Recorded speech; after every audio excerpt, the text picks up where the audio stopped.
ขออนุญาตหน่อยมันเป็นยังขออนุญาตหมอคนแบบเป็นโรคพาร์กินสันกินสันพาพาร์กินสันพากินสันโรคพากินสันเนาะเป็นตะดนจะบ่นยังไงผู้ค้าเป็นมา3 ปีเขา4 ปีนี่แหละอ๋อเริ่มโดยเริ่มผู้ค้าก็บ่มั่นใจเพราะว่าก่อนสิเป็นโรคตัวนี้ผู้ค้าได้เจาะหลังมาเจาะหลังโดยเจาะแบบไหนเขาปะพาเขาใส่หลอดใส่เข็มแบบหลอดดูดแทงข้างหลังคันบ้านเขาเรียกว่าผีภายในเป็นผีภายในเจาะเข้าไปแล้วเป็นดูดน้องออกมาโดยนอกจากว่าเห็นชีวิตน้องบ่มีมาชีวิตเฮาก็ซอยน้องบ่ได้ตัวเองก็ซอยได้บ่ได้แต่ก็เลยมันตามใจโดยสงสารน้องนะก็สงสารต่างคนว่าเพิ่งพากันบ่ได้เนาะโดยมันแห้งสนิทสู้ๆไว้นำกันนั่นแหละเนาะก็ถือว่าโชคดีแล้วที่ว่ามีทางผู้รักผู้ใหญ่เพิ่นก็มองเห็นเริ่มสีเพิ่นสิสร้างขึ้นทางชาติให้แต่ว่าบัดนี้เนาะจังว่าเลยก็เพิ่งไปนี่แหละแต่ว่าในตอนนี้น่ะเบิ่งนี่คือสิเริ่มเลยละพี่น้องเนาะแต่ว่าคือตอนนี้ยังเราอะไรบ่ว่าเรื่องราวติดมันเป็นแนวใดนะที่ไปที่มาคือว่าทางทีมงานเบาเตียงนั่นเพิ่นเว้าว่าเพิ่นบ่กล้าซื้อยันมีปัญหาภายหน้าเพราะว่ากรณีที่ว่าใบสนุดที่ดินขอบทองนะมันอยู่ธนาคารใบดินขอบทองโดยตอนนี้มันโดยและบัดนี้แหละดินตุดที่ว่าผู้ค้าซื้อนี่มันอยู่ข้างนอกมันอยู่ข้างนอกกันอยู่ข้างนอกหัวนะอยู่ข้างนอกหัวนี่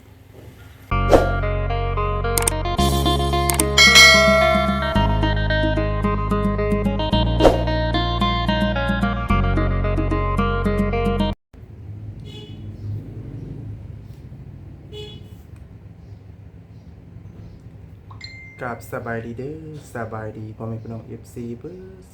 สู่คนพี่น้องเนาะหรือว่าจะเป็นพี่น้องทางฝั่งลาวเนาะฝั่งไทยทางต่างประเทศก็ยินดีต้อนรับท่านเข้าสู่ช่องบ่าวซาลีชาแนลอีกแล้วพี่น้องเนาะมาพบกันเส้นเก่าเส้นเคยพี่น้องเนาะ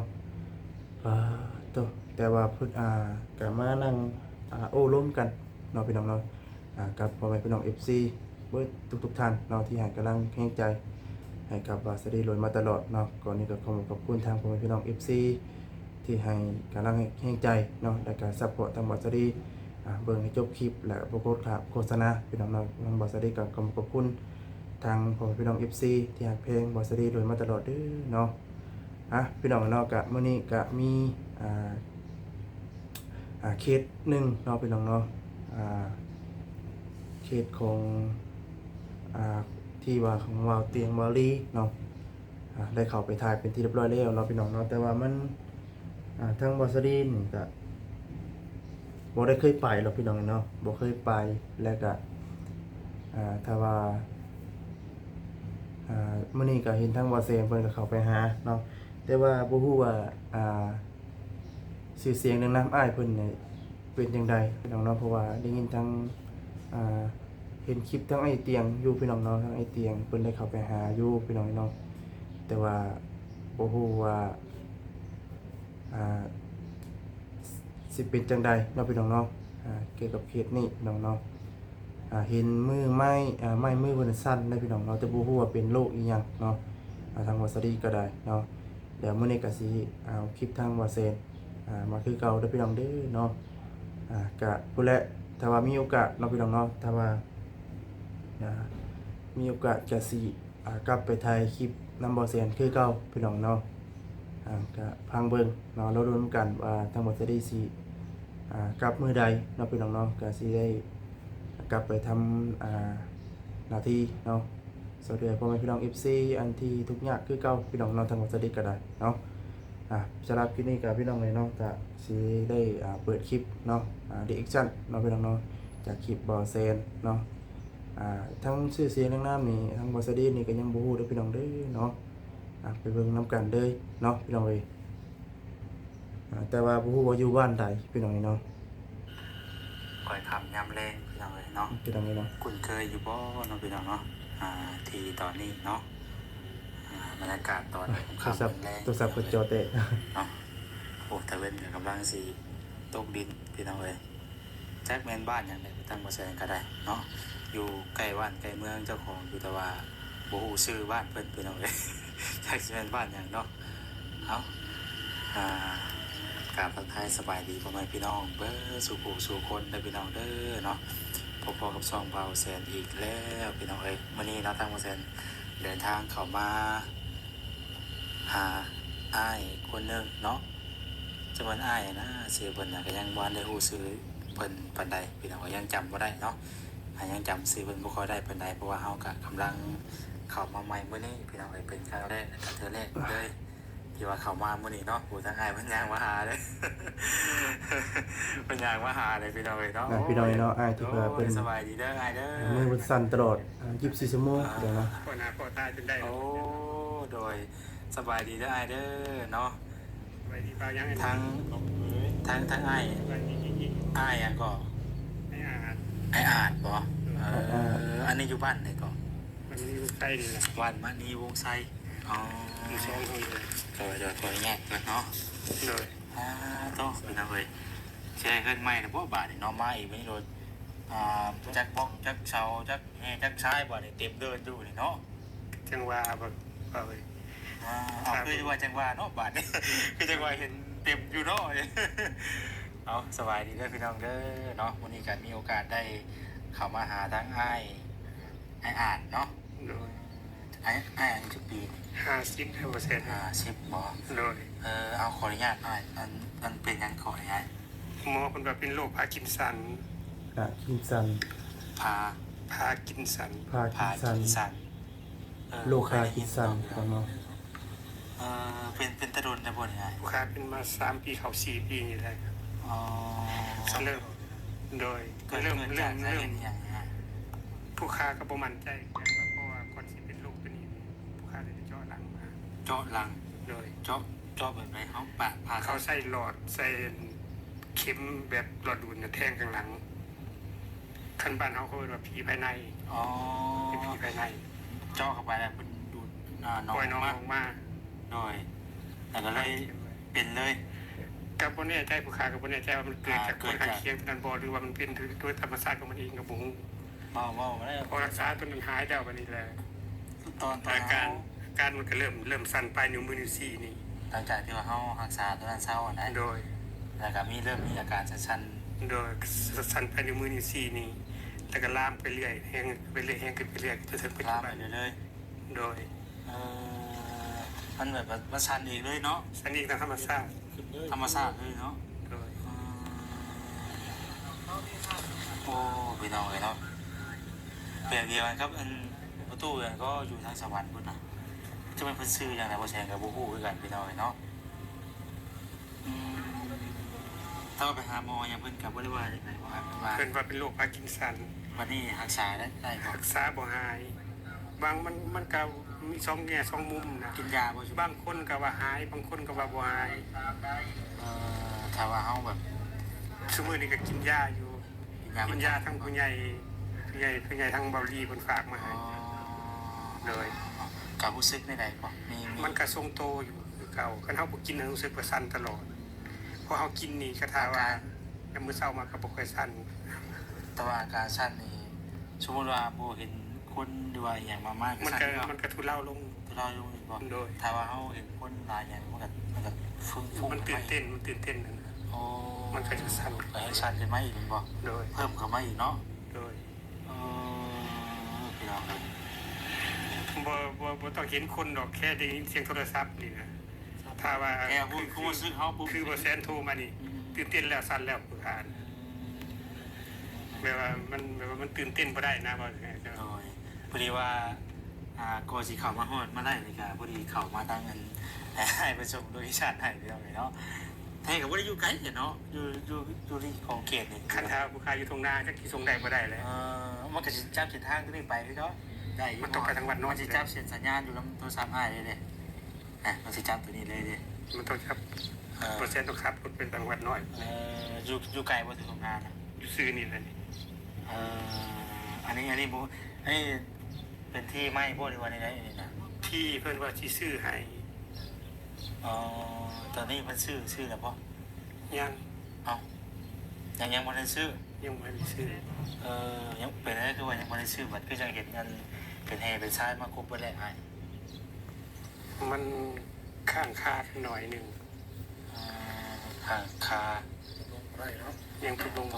กลงแบบใดอ้ายตกลงเพราะว่าอะไรบ่ เรื่องดินเรื่องดอนนี่แหละ ที่เราก็ดีใจเดียวเรา เอาสบายดีเด้ออัน สบายดีเลยสบายดี เอ้ย นี่ไอ้นี่เรา เพิ่นซื้อเบาแสนสบายอยู่เบาแสน เอ้ยสบายดี เบาบุญเปย เอ้ยขออนุญาตอันเอิ้นว่าจังไดนี่ อะไรก็ได้เป็นแม่ก็ได้ อายุจักปีแหละ 57อันนี้เป็นน้องชาย น้องชายบ่ น้องชายได้บ่เป็นผัวเป็นเมียได้เบาแสน น้องชายได้น้องชายคิงแท้ๆพอเดียวไปเดียวกันแท้ๆนี่ แต่ว่า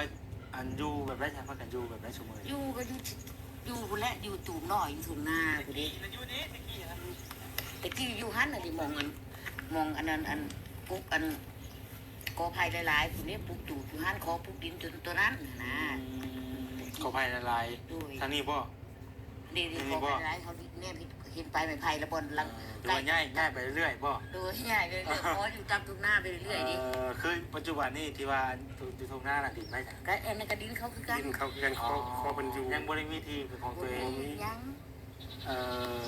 แบบบริมีอย่างเลยกันพ่อแม่ได้จากขออนุญาต พ่อแม่เสียไปแล้ว เดี๋ยวเพิ่นแล้ว แม่เสียใจกูขาอยู่ได้18 ปี อันนี้ เพิ่นไม่รู้จักคนนั้นว่า เป็นเอื้อยนี่ พ่อกับแม่นะ กูเป็นเอื้อยนี่13 ปีน้องเสียอันนั้น มี2คนบ่ มี3คน แม่ได้อยู่2คนบ่ สา 3 คน 3คนคนหนึงอยู่เวียง อ๋อเพิ่นกับครอบครัวเพิ่นเนาะ โดย แต่ว่าทางง่ายกับเพื่อนนี่อยู่ร่วมกันบ่ทุกวันนี้ ก็หาก็มาอยู่นำกัน หา ได้ ก็ เบา มาอ แสน ยู่น้องหาก็มาบ่มี หาก็มา ไป ที่ แล้ว กรุงเทพได้ผู้ขากันโซมมาถึงกรุงเทพ แต่ว่าทางง่ายเพิ่นกับมันมีครอบครัวบ่ เคยมีตั้งแต่อายุ17 18 อ๋อ แล้วก็อายุ22 23ก็เลิกลากันไปแล้วครับอุ้ย อ๋อแล้วแต่ยังบ่มีครอบครัวเลยอยู่นี่เนาะ โดย ปัจจุบันนี่แต่ว่าก่อนตอนเลิกน่ะเป็นแบบนี้แล้วบ่หรือว่ายัง ผู้ขาหาก็เป็นได้ลูก กำลัง เป็ เป็น น สั้นนี่เป็นได้3 ปี 4 ปีเลิกกันมากก็ตั้งแต่อายุ23 24 แล้วก็ดูเป็นโสดมาเลย เป็นโส เนาะ ดมาเลย น้องก็มาเห็นก็ประมาณได้ประมาณเดือนปลายแหละ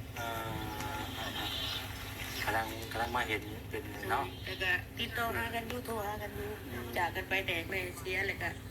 บวชไปแล้วก็อยู่บ้านพ่อ เป็นได้บัดคุยกันนั่นยังก็สิให้ได้บัดนะเป็นได้นี่ จากแล้วมันก็ขึ้น โลกนี้มันคือละครนะบ่เสีย มันเคยเห็นความลำบาก มันก็ บ่หรือว่า ก็จะคือแบบว่า โลกนี้มันคือละครนะบ่เสียสำหรับชีวิตครอบครัวผู้ขานะ เต่าอะไรบ่ายมันยาว มันยาวมันบ่มีบทสรุปนะมันมีแต่บทสู่ มีตัวโชค คันเล่าไปมันก็แบบว่านิยายน้ำเน่าแล้วก็บ่อยากเล่าแต่มันเป็นชีวิตจริงพัดพากจากกันมานี่20ปลายปีบ่เคยเห็นกัน นี่ แต่ว่าได้ลงกันทางโทรศัพท์อยู่ ลงโทรศัพท์ แต่ก่อนไปอยู่ใช้ค่ะ ได้ทุน เพิ่นก็ไปน้ำลูกน้ำพัว ไป เพิ่น น้ำลูกน้ำพัวแล้วก็ไปอยู่บ้านตรงไม่เงินหินแน่แล้วก็พัวกันตายตอนนั้นช่วงประมาณนั้นพัวเสียกับบ้านอยู่ประมาณ26 ปีแต่นี่จากเซโนประมาณ26 ปีพุทธบ้านพัวอยู่เลยแล้วก็ไปหลังจากนั้นแต่มันก็มีเงื่อนอยู่ดีอยู่แล้วก็หลังจากพ่อแม่ลุงหายตายจากแล้วก็มีเอื้อยมีหยังเด้แล้วบัดนี้ก็อยู่ดีเราตัวอย่างให้หน้าตะกามันก็มีโบราณเนาะมันก็บ่มีตะกี้เฮาก็เพิ่นก็ขายเฮ็ดพุทธทาสแม่มันยังไปซะแล้วเฮาก็แบบว่าก็บ่ทราบปานใดเนาะมันก็บ่มีดวงหลายไผมาเรื่อยๆก็เขาก็ไปอยู่มีครอบครัวเขาก็จะเป็นได้น่ะเนาะมันก็อยู่ไกลกันแน่ก็ไปก็ย้อนความยากความจนไผมันน่ะนะแล้วก็สันดอกเรื่องราวมันก็สิเล่าไปหลายเนาะ อ๋อเนาะสุดท้ายว่าเนาะ บวชน้ำแม่แล้วก็ไปเลยอยู่บ้านพ่อพุ่นแล้วก็พ่อใหญ่เป็นบ่าวมันก็ไปหาเงินหาค่ำเอื้อก็มีครอบครัวยังไปแล้วก็ติดต่อหากันอยู่แล้วก็ ผ่านจากการ โอ้ เกิด แต่ ชีวิต 7-8 พ่อ ปี กัน คื นี่ อ ธร รัก รม ก็ ดา เห็นหน้าน้องเห็นน้องมาอยู่เทื่อนึงนะ 4-5 ปีมาหากันอยู่เทื่อนึง2-3มื้อไปแล้ว ไป ก็ แล้ว บ่ว่าแบบหายไปเลยกับบ่แม่นดอกเปอร์เซ็นต์ หักโอ้หลาน 3 ปี 4 ปีจะมาหาเทื่อนึง พ่อกันเนาะ โดย เอาสาวันนี้กัน ก็ เนาะ ค แต่ อย ว่า น้องมาเห็นชีวิตน้องบ่มีมาชีวิตเฮาก็สอนน้องบ่ได้ตัวเองก็สอนได้บ่ได้ โอ้ แต่ก็เลยมัน ตามใจ โดยสงสารน้องแล้วก็ ต่า ส ง ง คน สาร ต่าง ตัว แบ เอบ ง ว่าเพิ่งพากันบ่ได้เนาะ โดย โดย มันแห้งมัน เอาสู้ๆไว้นำกันนั่นแหละเนาะก็ถือว่าโชคดีแล้วที่ว่ามีทางผู้รักผู้ใหญ่เพิ่นก็มองเห็นเริ่มสีเพิ่นสิสร้างขึ้นทางชาติให้แล้วว่าบัดนี้เนาะ จังว่าแล้วก็เบิ่งไปนี่นะ แต่ว่าในตอนนี้นะเบิ่งนี่คือสิเริ่มเลยละพี่น้องเนาะแต่ว่าคือตอนนี้ยังเรื่องดินบ่เป็นจะได้เรื่องดินนี่เนาะเอาว่าเข้าเรื่องดินมา เรื่องดินนี่คือว่ามันทั้งได้ทั้งหมดแสน มีปัญหาบ่ได้ว่าใด มันมีปัญหาอยู่ในใบซื้อขาย เขาเว้า แต่ว่าทางงบของสิซื้อนี่อยู่น้ำไผก่อนสิซื้อ อยู่น้ำเบาลีอยู่น้ำเบาเงาวอยู่น้ำเบาเตียงอยู่น้ำเบาเสียง อ๋อเนี่ยที่งานมาเตียงที่ว่าเป็นชมทุกกันผู้เล็กผู้น้อยครับมาเนาะแล้ววันนี้นะเพิ่นได้มาเบิ่งนะพ่อที เพิ่นได้มาแล้ว อ๋อ เป็นก็มื้อนี้เป็นมื้อจ่ายเงินนั่นแหละมีปัญหาเล็กน้อย ตอนแรกนะตกลงกันว่าสิซื้ออยู่ตัวนี้แล้วมื้อนี้แล้วเนาะ มื้อนี้มื้อปรุงเงินนะ อ๋อว่าจะมาถอกเงินอยู่นี้มื้อนี้เนาะ แล้วก็เลยมีปัญหาว่าเรื่องดินว่ามันใบอยู่ธนาคารอีกชั้งน่ะนะแล้วก็มีปัญหาแค่นี้นิดหน่อยนะแต่เพิ่นแก้ไขได้นี่คืออ้ายนี่เพิ่นก็ย่างมา2เทื่อแล้วเพิ่นว่าก็บ่น่าสิเป็นหยังบ่เพิ่นว่านี่อันนี้เพิ่นก็อยู่แถวเดียวแบบเฮานี่แหละ แต่ว่า เพื่อนที่หันมาอธิบายเหมือนกับที่เพิ่นอยากมาให้รับหูซอยนั่นแหละ ไปขออนุญาตไปมานั่งอยู่นี่ไปมานั่งอยู่เสาไปหาจิคุยกันมันช่วยมันนั่งอยู่นี่มานั่งอยู่นี่ขออนุญาตนั่งโอ้ลงเหมือนกับเพิ่นก่อนเนาะนั่งอยู่เสาใหม่ๆป้อเสาเป็นก็งามไม่ดีเนาะ15โดดนี่พี่น้องเอ้ย อันนี้ไอ้นี่เราคือทหารได้ อ๋อ ทหารมันมายืนยัน คือ ซอย ว่าเราเพิ่นมาให้โอกาสนี่เราว่าบ่น่าสิมีปัญหาดอกแล้วก็นี่เพราะว่าเฮาก็อยู่แถวเดียวนี่ก็ซ้ำนี้เราให้โอกาส เพิ่นก็อยู่นี่เด้ แบบเลยก็เพราะเราอะไรบอกว่าเดิมเราติดมันเป็นแนวใดนะที่ไปที่มา คือว่าทางทีมงานเบาเตียงนั่นเพิ่นเว้าว่าเพิ่นบ่กล้าซื้อยันมีปัญหาภายหน้าเพราะว่ากรณีที่ว่าใบโฉนดที่ดินขอบทองนั่นนะมันอยู่ธนาคาร อ๋อไปแต่ดินขอบทอง โดย ตอน แต่ นี้ มันโดยและวันนี้แหละดินตัวที่ว่าผู้ค้าซื้อนี่มันอยู่ข้างนอก มันอยู่ข้างนอก มันอยู่ข้างนอกกัน อยู่ข้างนอกหัวนะอยู่ข้างนอกหัวนี่หัวนี่ มาเลยสิไปก่อนแต่มันเป็นปณีเนาะน้องนี่ก็บ่ฮู้ปานใดเอื้อยบ่ฮู้คือสิเราเนาะ โดย แต่ว่าจะกันว่าผิดพลาดก็ขออภัยเนาะ โดย ทุกคนอันนี้เพราะว่าเป็นเอื้อยนี่เอื้อยพ่อฮู้บ้านนี้แล้วก็มีอ้ายอันหนึงเด็กเรื่องเงินหลังตัวนั้น แต่เราจะยืนยันให้ได้แถมมือสิว่ามาซื้อแล้วประมาณอยู่ประมาณ4เกือบเดือน แล้วก็ไปลอกแล้วก็มีนางติ่งที่คือระหว่างฟังทีนี่มีนางติ่งแล้วก็ผู้เจ้าของเขาแล้วก็ร้านตลาดเขานะ แล้วก็มีเราก็ปันเอาแล้วก็เมย์เราปันให้แล้วก็เราก็พุกอยู่หัน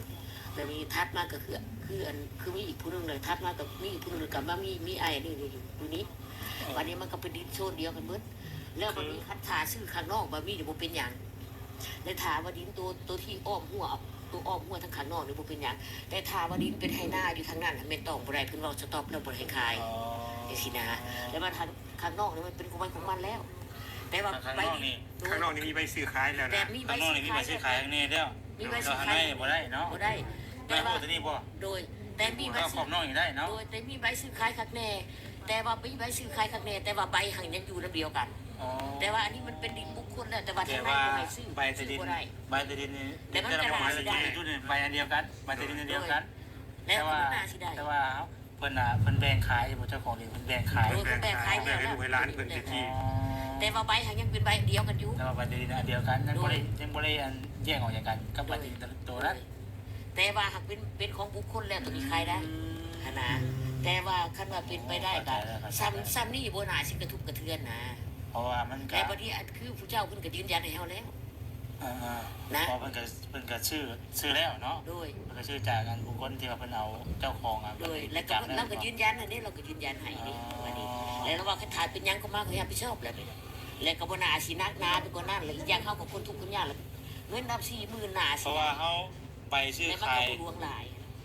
ใบชื่อขายเฮาก็มีวัดเหมือนบ่ บัดนี้เราก็สิเส้นให้ยอมเส้นให้นะเราสิยอมเส้นให้แล้วก็คันถามว่ามันเป็นไปบ่ได้ แต่ว่าทางบ้านนะบอกแซ่ทางบ้านน่ะเพิ่นออกใบซื้อขายให้บ่ได้ดินตอนนี้เพิ่นออกใบโอนกรรมสิทธิ์ที่ซื้อ อ๋อเวลาอุ๊ย แบ่งให้น้องให้นุ่งมาสินะเว้าแบบนี้เอาซะคันว่ามันบ่ได้เราก็ยอมสุมยอมมาแบ่งให้น้องให้นุ่ง แต่ว่าเรื่องตาเรื่องเส้นน่ะเพิ่นเฮ็ดให้เบิดแต่ว่ามันผ่านหัวคอว่าเป็นไปซื้อขายบ่ได้แค่นั้นเอง อ๋อแต่ว่า แต่ว่าเป็นไปองค์กรรมสิทธิ์นั่นแม่นได้เพิ่นจำซาให้ เขาทำไส้ตัวนี้ โดย นี่เนาะ โดย ก็น่าสิได้ แล้ววันนี้แหละกรณีอีกอย่างหนึงบัดนี้ คือว่าถ้าสมมุติว่ามีปัญหากันภายนะแต่เจ้าของดินผู้ที่ว่าแบ่งขายให้ผู้ค้าอยู่นี่นะเพิ่นสิยอมหาดินให้ใหม่ให้ อ๋ ดู อ เพิ่นรับผิดชอบ เมื่อได้กับเพิ่น โดย เพิ่นยืนยันแล้วเนาะ โดย ถ้าว่าในกรณีดินตอนนี้ตัวชัววัชิกาแอลเนี่ยเนาะถือว่าเพิ่นถ้าว่าในกรณีมีปัญหาเพิ่นทำพิสูจน์เอาเพิ่นเลย โดยถ้ากรณีที่ว่าธนาคารมายึดนะเพิ่นก็สิหาที่ดินให้ใหม่พร้อมรับผิดชอบเครื่องปลูกของพังทุกอย่างพร้อมเพิ่นเว้ามื้อนี้เพิ่นเว้ามาว่าซั่นผู้ค้าก็เว้าตามเพิ่นเว้าเนาะ เข้าใจแล้ววันนี้พี่น้องเนาะวันนี้เพิ่นก็เลยทางบ่เตียงมันก็เลยยังบ่ เพิ่นก็ยังบ่ตัดสินใจ ยัง เพิ่น บ่ได้หาว่าซื้อบัดนี้เนาะ โดยถ้าเพิ่นก่อนเพิ่นว่า อ๋อมันเป็นแบบนี้